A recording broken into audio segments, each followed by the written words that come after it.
ഈ വീട് സ്ഥിതി ചെയ്യുന്ന പ്ലോട്ട് പാലായ്ക്കടുത്ത് പൈക എന്ന് പറയുന്നൊരു സ്ഥലത്താണ്. അപ്പം അതിൻ്റെ തൊട്ട് മുമ്പിലുള്ള റോഡിൽ നിന്ന് അത്യാവശ്യം ഉയരത്തിൽ ഒരു മൊട്ടക്കുന്ന് പോലത്തെ ഒരു സ്പേസ് ഈസ്റ്റ് ഫേസിങ് ആയിട്ടുള്ളൊരു പ്ലോട്ടാണ്. തന്നെയല്ല ആ ഒരു പ്രദേശത്ത് തന്നെ ഏറ്റവും ഉയരമുള്ള ഒരു ഭൂമിയിൽ ഒരു മലയുടെ മേളിലായിട്ടാണ് ഈ പ്ലോട്ട് വരുന്നത്. അപ്പോൾ ആ ഏരിയയുടെ ഒരു ലാൻഡ്സ്കേപ്പ് തന്നെ വളരെ ഭംഗിയുള്ളതാണ്. അപ്പം തന്നെയല്ല ആ വീടിൻ്റെ പ്ലോട്ടിൽ നിൽക്കുമ്പോൾ നമുക്ക് വീടിൻ്റെ മുൻഭാഗത്തായിട്ട് നേരെ നോക്കുമ്പോൾ കാണുന്നത് വാഗമൺ മലനിരകളൊക്കെയാണ്. അപ്പോൾ വളരെ ഭംഗിയുള്ളൊരു ലാൻഡ്സ്കേപ്പിൽ നിൽക്കുന്നൊരു വീട്. തന്നെയല്ല അതിൻ്റെ സറൗണ്ടിങ്സ്, എക്സ്പെഷ്യലി അതിൻ്റെ മുൻവശത്തേക്കുള്ളൊരു വിഷ്വല് ആ വീടിൻ്റെ ഏതൊരു പോയിന്റിൽ നിന്നാലും കിട്ടണം എന്നൊക്കെയായിരുന്നു ഈ വീടിൻ്റെ പ്ലാനിങ്ങിൽ ഞങ്ങൾ അപ്രോച്ച് ചെയ്യുമ്പോൾ ഞങ്ങളുടെ മനസ്സിൽ കൂടെ പോയിരുന്നൊരു കാര്യം.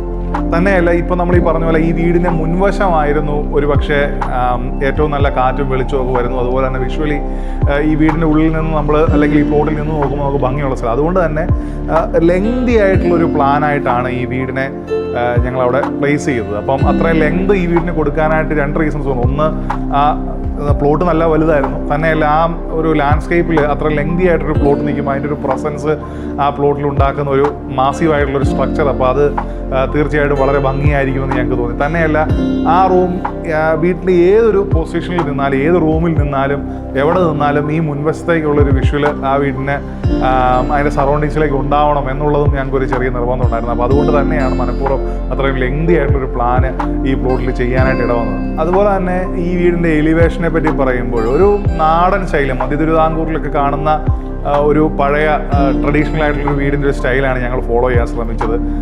പക്ഷേ തീർച്ചയായിട്ടും ഒരു പക്ഷേ പറയുമ്പോൾ ആ ഒരു ലാൻഡ്സ്കേപ്പിൽ അത്രയും വലിയൊരു ഗ്രീൻ സ്പേസിൻ്റെ ഉള്ളിൽ ഇരിക്കുന്നൊരു വീടിന് അഗ്രസീവായിട്ടുള്ള ഡിസൈൻ സ്റ്റൈലുകളൊന്നും ഫോളോ ചെയ്യാൻ ശ്രമിച്ചില്ല. വളരെ മിനിമൽ ആയിട്ടുള്ള കളേഴ്സും അതുപോലെ നാച്ചുറലായിട്ട് വെതർ ചെയ്തിരിക്കുന്ന ആ ഒരു റൂഫിംഗ് ടൈൽസും ഒക്കെ ആയിക്കോട്ടെ, ഒരു മിനിമൽ ആയിട്ടുള്ള ഒരു ട്രഡീഷണൽ തറവാടി വീടിൻ്റെ ഒരു ലുക്ക് ഈ വീടിനെ കൊണ്ടുവരാനായിട്ടാണ് ഇതിൻ്റെ എലിവേഷൻ ചെയ്യണ സമയത്ത് ഞങ്ങൾ ശ്രമിച്ചത്.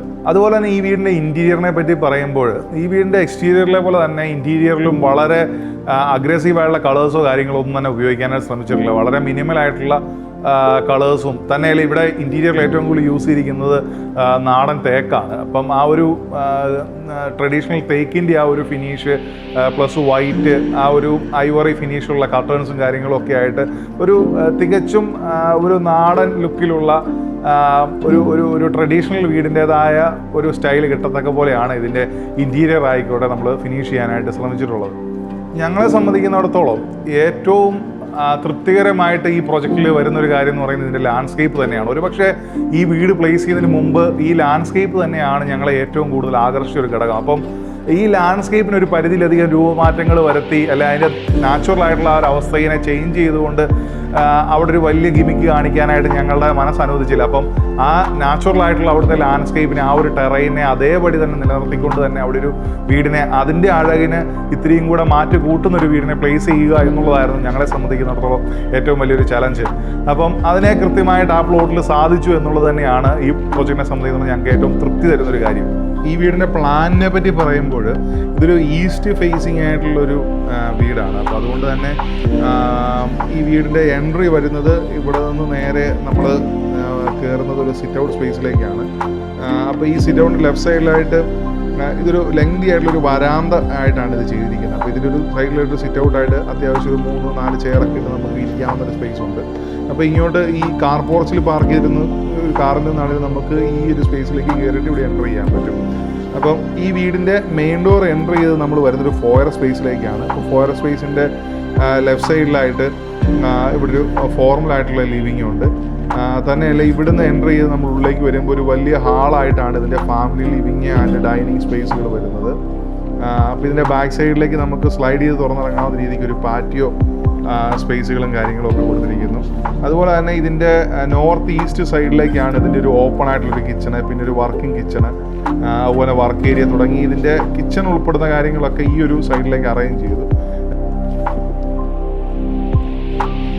2 ബെഡ്റൂമുകളിൽ ഒരു ബെഡ്റൂം ഇവിടെയും മറ്റൊരു ബെഡ്റൂം ഇവിടെയും അങ്ങനെയാണ് അറേഞ്ച് ചെയ്തിരിക്കുന്നത്. അതുപോലെ തന്നെ മാസ്റ്റർ ബെഡ്റൂം വരുന്നത് ഈ ഒരു സൈഡിലായിട്ടാണ്. അതുപോലെ തന്നെ അടുത്ത ബെഡ്റൂം ഈ സൈഡിലും വരും. ഈ പാറ്റിയോ ഉൾപ്പെടുന്ന ഈ ഒരു ബാക്ക് യാർഡിലേക്ക് ഈ ഒരു ഫാമിലി ലിവിങ്ങിൽ നിൽക്കുമ്പോഴും അതുപോലെ ഡൈനിങ്ങിൽ നിൽക്കുമ്പോഴും ഒക്കെ ഒരു വിഷ്വൽ കിട്ടത്തക്ക രീതിയിലാണ് ചെയ്തിരിക്കുന്നത്.